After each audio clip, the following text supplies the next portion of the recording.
viens d'une génération 70s que j'ai adorée. Melody Makers, le podcast qui décortique, analyse, épluche la musique. Melody Makers. Salut à tous, Marc Serron avec vous et je suis ravi d'être là quoi. Aujourd'hui, ce n'est pas un, mais 2 épisodes que je vais consacrer à mon invité Marc Serron, que l'on surnomme le parrain du disco.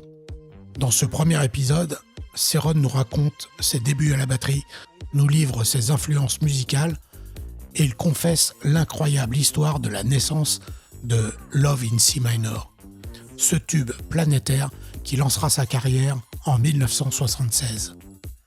Son récit est bourré d'anecdotes et de souvenirs d'enregistrements en studio. Serron nous dit tout des années 70 et du phénomène disco. Un récit passionnant d'une époque extravagante.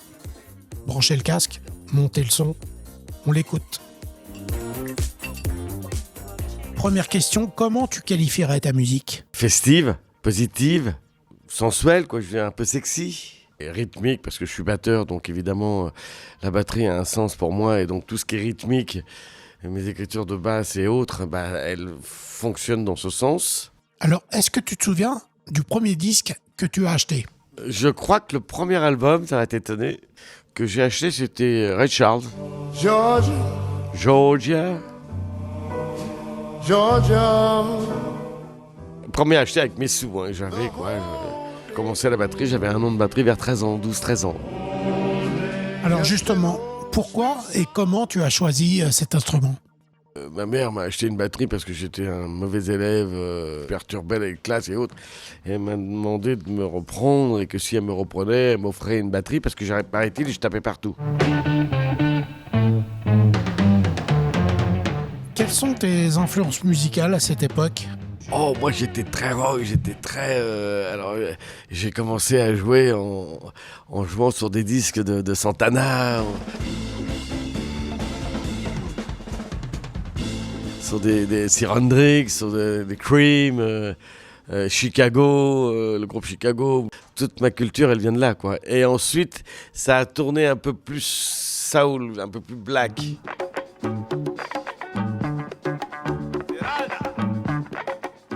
Donc ça m'a obligé à m'ouvrir et d'entendre des choses, des Manu Dibango et autres.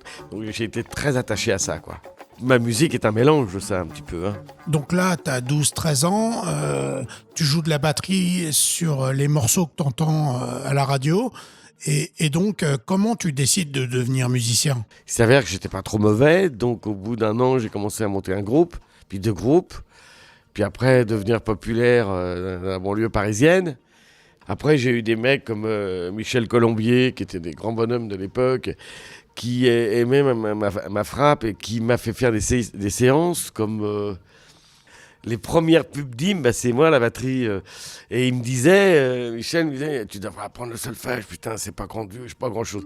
Et premier mec que je vois, il me dit, déjà tu tiens mal tes baguettes. Il voulait que je prenne mes baguettes à manière de jazz. Attends, le mec, il joue comme un pied, il va m'apprendre à jouer de la batterie.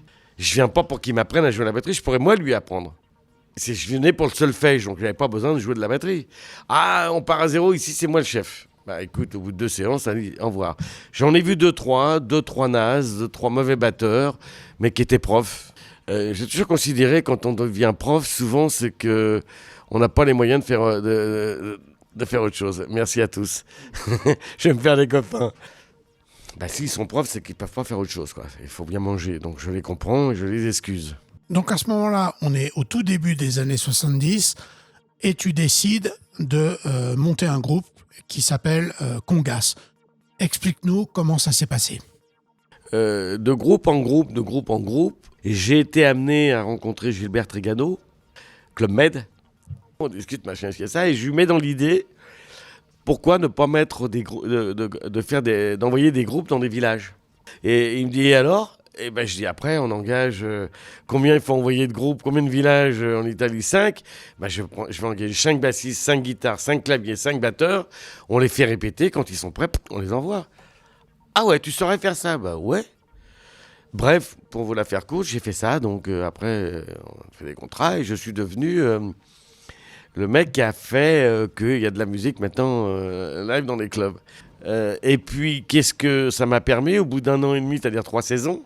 Je gagnais très bien ma vie, j'allais de village en village. C'était le beau rôle, mais je me suis dit, je vais finir chef de village, c'est pas mon but. Moi, je veux faire de la musique. Mais j'ai sélectionné le meilleur bassiste, le meilleur guitariste, le meilleur clavier. Enfin, j'ai monté un groupe qui était Congas. On a commencé à répéter. Donc, on a fini la saison vers au mois de mars, avril, comme tout le monde. Et puis, on se dit, au mois de juin, salut, on se retrouve au mois de septembre, quoi. En plus, c'est moi, il y avait des mecs qui habitaient à Montpellier, l'autre un peu partout. C'est moi qui finançais tout le monde pour être à Paris pour répéter. J'ai fait un break l'été parce qu'on pourrait de toute façon rien faire. Et là, me prend une idée de ouf. J'avais fait faire on appelle ça un tréteau, 4 roues, mettre une batterie dessus. Et je demande à une copine, viens, on va à Saint-Tropez, on va faire la Manche. Je vais faire des solos de batterie entre 19 et 21 heures. Sans savoir que ça allait cartonner. C'est-à-dire que tous les soirs, j'avais 180, 150, 100 personnes autour. C'était entre le Sénéquier et ce qu'on appelle le Gorille, vraiment sur le port. Et puis ma copine, avec un chapeau melon, elle allait faire sur les terrasses, elle faisait la Manche, quoi. Et Eddie Barclay, qui était une sommité de l'époque, vient un soir, 2 soirs. Le 3e soir, il met un papier dans le chapeau pour aller le rencontrer une fois que j'ai eu terminé. Je l'ai rencontré. Il m'a commencé à me dire « Ouais, tu joues bien, t'as du charisme, tu sais y faire avec le public, je vois bien, mais il faudrait, si tu veux, on se voit. Viens déjeuner chez moi demain, on va parler, il faut que je te monte un groupe, il faut que tu aies un groupe. » Et là, je lui dis « Je viens déjeuner demain avec plaisir, mais j'ai un groupe. » « Ah bon ? Je vous en parlerai demain. » Le lendemain, je lui parle du groupe que j'avais mis en vacances, fin juin. Et je lui dis, faites-moi jouer au Papagayo, qui existe toujours. À l'époque, c'était l'un des clubs européens, quoi. De la Sommer était passé, enfin, je veux dire, c'est un gros club. Il me fait faire une audition. Cette audition, c'était quoi, vers fin juillet? On est en 72. Cette audition se résulte qu'on reste tous les soirs, on joue. C'était Congas tout l'été. Et on a cartonné. Fin août, signature du premier contrat. Novembre, sortie du premier single à Nicanao, carton.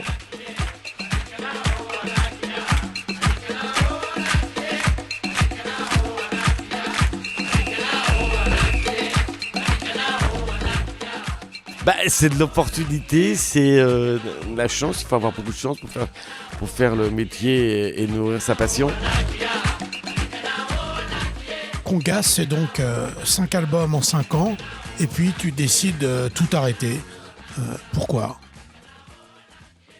Quand j'ai arrêté Congas, alors déjà en plus j'avais mis en cloque une nana qui attendait mon premier fils, Jérémy. On faisait 250 galas, on était constamment entre nous. Plus de la moitié était mariée, moi j'étais pas marié avec un mec du groupe qui était le bassiste, donc venant du club, ce que j'ai vu, ce que j'ai vécu, c'était de la débauche, quoi. C'était de la débauche. On était, la pilule venait d'arriver, donc je veux dire, et moi avec un mouflet qui va arriver, allez hop, je change de vie. Je me suis éclaté, j'ai tout vu, j'ai tout fait, on arrête. Mais je pouvais pas faire autre chose que de rester dans la musique. Donc j'ai monté un premier petit magasin à Vitry-sur-Seine, là où je suis né, et j'ai commencé à vendre des disques, mais d'import. Donc j'avais eu une idée toute simple, de me connecter avec un grossiste américain. Et quand il y avait des sorties américaines, je doublais toutes les majors, j'étais en premier. Et la vache, j'ai cartonné. Donc, pour être en accès direct avec le grossiste, je suis passé par un grossiste français, qui lui aussi achetait ses disques. Au bout de 5-6 mois, le grossiste me dit « Mais Marc, vous avez un talent, c'est dingue, quoi. Faut donner de la dimension. » Je lui dis « Ça veut dire quoi ?» J'avais 20 ans, hein. Il me dit il y a des centres commerciaux qui vont arriver. Et il me dit, si vous voulez, on s'associe, moi je mets le stock et vous gérez. Et on monte un magasin et de 2 et 3, on a monté une chaîne de magasins qui s'appelait Import Musique. Et à ce moment-là, tu décides quand même de faire un disque en pensant que ce sera le dernier. Tu produis donc Love in C Minor et tu profites de tes magasins pour en faire la promotion.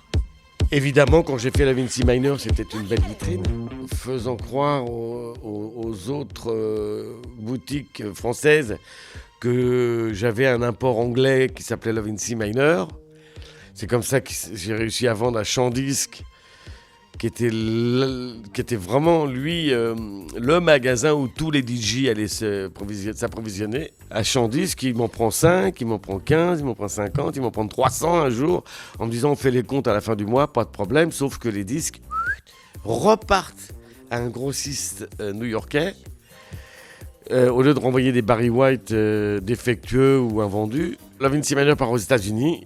Les 300 ne reviennent pas parce que coup de peau, quand le mec il ouvre le carton, il y avait une nana à poil sur la pochette parce qu'il y a des soupirs dans Love in C Minor, ça parle d'amour, j'ai envie de toi, et si et ça, j'allais pas mettre un singe.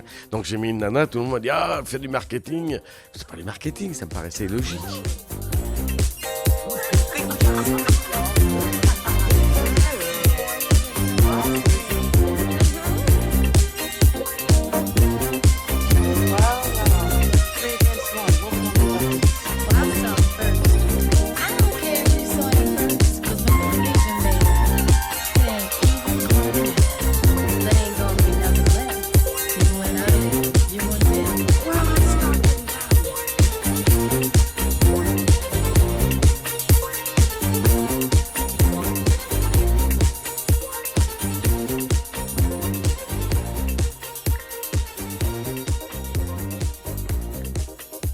Moi, j'avais pas eu les couilles, comme on dit, d'envoyer mes propres disques, Love in C Minor, à ces grossistes. J'avais pas osé. Voilà. Comme j'avais fait en plus toutes les maisons de disques, personne n'avait voulu le sortir, en me disant comment voulez-vous qu'on sorte un disque avec une batterie de 30 en avant. Les autres me disaient 16 minutes 30, ça passera pas en radio. J'avais beau leur dire, c'est pas fait pour les radios. Les discothèques c'était une rigolade pour eux. Bref, tout ça a fait que le succès venant, j'ai ensuite vendu mes magasins à ce grossiste. Et la chaîne de magasins est devenue Nuggets. Ils en ont monté une 50aine. Alors quand Nuggets est arrivé, ils ont beaucoup plus élargi les boutiques qui sont devenues ensuite la Fnac, puisque Nuggets a été racheté par la Fnac. J'étais à l'origine de ça. Et en 1976, Love in C Minor sera récompensé par un Grammy Awards aux États-Unis.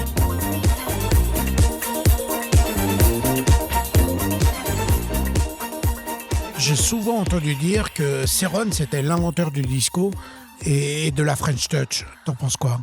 J'avais envie de faire de la musique sur un mouvement qui était en train d'arriver, qui s'appelait les discothèques. Parce qu'avant on appelait ça les nightclubs.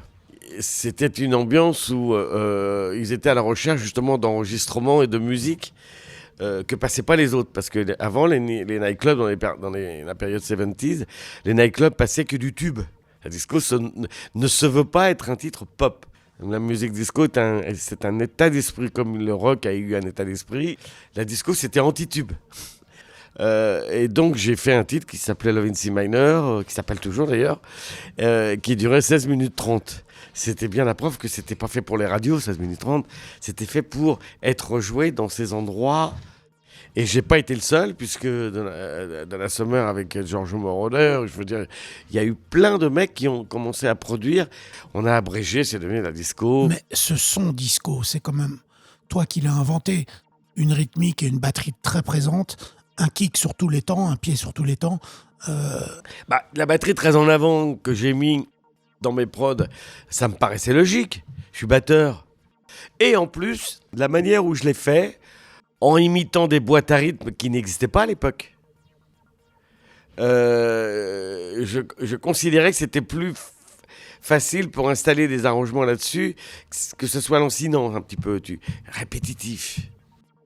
Et comme ça a fonctionné, j'ai continué dans ce domaine.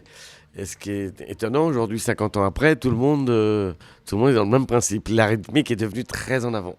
Comme je pourrais dire, ce côté rythmique, assez funk, mais très en avant, c'est Nile Rodgers. Comme ce côté, ces grosses basses, qui sont pas funk, mais qui sont ni électro, qui sont entre les deux. C'est Moroder qui a apporté ça. Donc à nous trois, on a amené ces trois sauces qui font un peu la pyramide de la disco, si je me permettais de le dire. Tu es resté 20 ans aux États-Unis. À cette époque-là, tu as rencontré les plus grands. J'ai rencontré beaucoup, oui. Mais je rencontre encore beaucoup. Hein. Il y en a encore beaucoup de mammouths. On appelle ça des mammouths, des grands talents. J'aurais bien aimé rencontrer Hendrix, il était mort. Michael, j'ai rencontré plusieurs fois. Il m'a demandé de produire sa petite sœur, ce que j'ai fait. Donc j'ai eu la chance, dans son studio, ça s'est passé en plus, donc plusieurs jours. Ce qui m'a donné la chance, de temps en temps, il me faisait écouter les fins d'enregistrement de l'album Bad. Tu fais partie de ceux qui ont survécu aux excès de la nuit et du Studio 54. C'était quoi, 77, 18 au Studio 54, il y avait des carrés vides, comme il y a dans tous les clubs. Évidemment, il y avait dans un carré vide, puis je me souviens de certaines soirées où il y avait Good avec Greg Jones, Gauthier, Warhol, machin, ce qui est ça, et on finissait le matin, on aurait pu te mettre un pain dans la tronche, tu sentais rien, quoi. Mais j'ai toujours gardé le contrôle. Et est-ce que tu pourrais nous raconter un ou deux souvenirs marquants lors d'une séance d'enregistrement, par exemple? T'en as plein, j'imagine. Oh, j'en ai plein. Jim Page. Un jour, je lui demande de faire un solo dans un de mes albums, l'album 4, dans un titre qui s'appelle Rocket in the Pocket. Donc, il vient faire son solo. On était à Trident, à Londres, Trident Studio. En dessous, il y avait Genesis, c'est l'époque de Peter Gabriel. Au-dessus, il y avait Elton. Enfin bref, c'était un studio mythique. Et Jim vient faire son solo, super, au bout de 20 minutes c'était fait. Et puis le mec il arrêtait pas de se faire des lignes de coq, il arrêtait pas. Et à un moment donné je savais, c'est bon, moi j'ai ce qu'il me faut. Il me dit ouais non attends, je vais faire mieux, j'ai des idées et tout. En fait le mec il était déjà défoncé. Et il prend une feuille de papier qui plie au centre, avec un pli.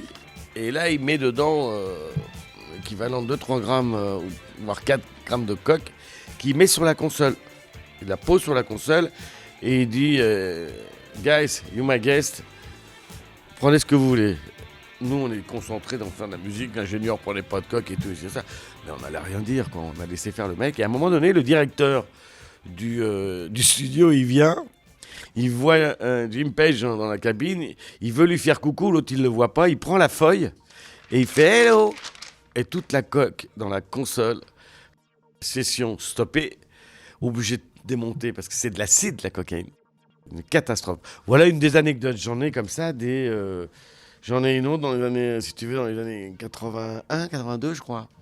À Cherokee Studio à Los Angeles. Je suis en train d'enregistrer mon album 5, Call Me Tonight, avec Toto, tout l'album. On s'était croisés en club. Je leur ai demandé s'ils ne voulaient pas venir m'accompagner. Donc j'ai eu tout le groupe Toto. Sauf le batteur, puisque c'était moi à la batterie.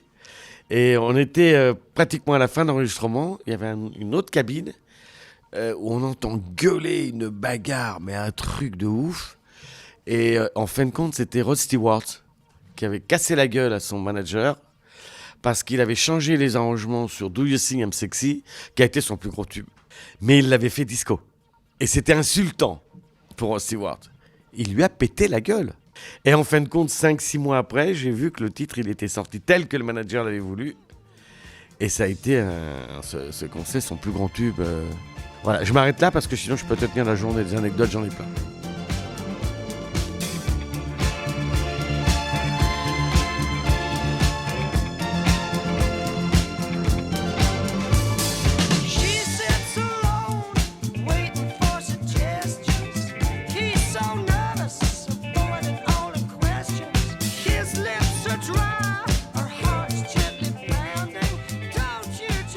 Voilà, c'est fini pour aujourd'hui.